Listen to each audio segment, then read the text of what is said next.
بسم الله الرحمن الرحیم. ګرانو کتونکو دا وخت مونږه په ګورتای کې په کرکنۍ کې چې دلته کې اشرف زیب د یو ښکلي سروس سټیشن افتتاح وکړه.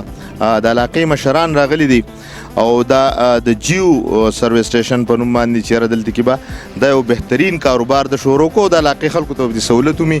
دلته چې کوم مشران راغلي د هغوی سره خبرې کوو په دې حواله.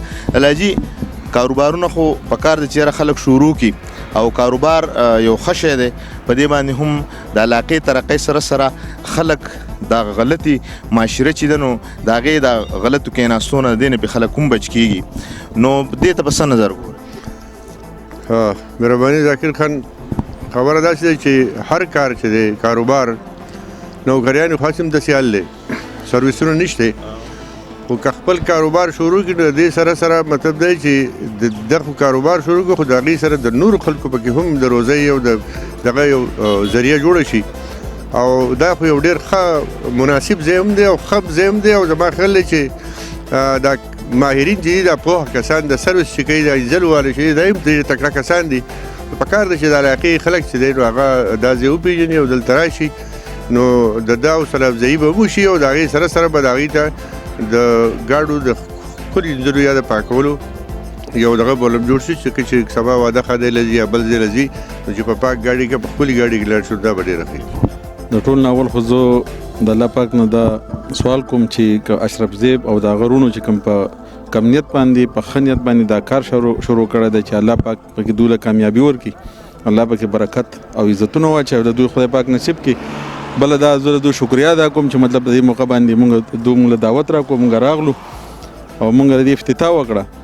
نو زه دې ته په دې نظر باندې ګورم چې نن سبا ځوانان ګرځي دغه شانتې بې روزګاره او دا له کاندې واړه، لیکن دوی ډېر ښه سوچ کړی دی او د خپل کاروبار دپاره ځان د غلطو کارونو نه مطلب د بچ کېدو دپاره دا یو کاروبار شروع کړو. نو دا ډېر ښه کار وشو چې مطلب دا د نورو کارونو نه بچ پاتې شي او ښه طرف ته لاړل. نو دا خو مونږ په دې نیت شروع کړی چې د دلته د نورو سرویس چې کم د کېږي نه جي د هغې دغه دی چې د هغو فیس هم سیوای او مونږ په دې کې یو داسې سرویس یې ښودی چې د هفتې دپاره دا څنګه بالکل فری پیکج دی انشاءالله. مطلب په ټول علاقې په هفتې لکه څوک راځي نو فری وي او لکه د نن اوله او د دې را روانې جمعې پورې دا څنګه بالکل فری سرویس دی چې څوک هم راځي نو بالکل هغو له دا فری سرویس ورکوو. بل دا چې د نورو سرویسو په نسبت باندې انشاءالله که تاسو کتی شئ نو دلته زمونږ د جرنل فالش او انټیریل واش دا چې کوم دی مونږ دا پکې هم انشاءالله چې دا به هم شروع کوو که نه را روان مستقبل کې انشاءالله. زه خو اوله د اشرف زیب شکریا ادا کوم چې هغه مونږ له دعوت راکړو دلته کې رالو.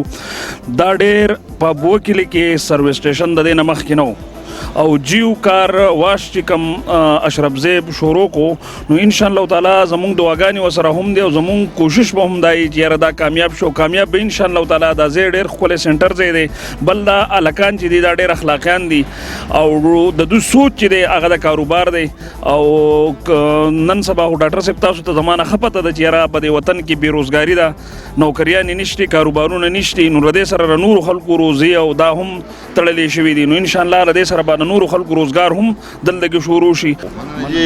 کتونکو تاسو د دې مشرانو خبرې واورېدې. یقینا کاروبار هر یو ښه دی خو زموږ به دعا چې الله تعالی اشرف زیب دلیله په دې کاروبار کې کامیابي ورکړي. بل پر وړاندې پورې اجازت راکوي د الله په امان.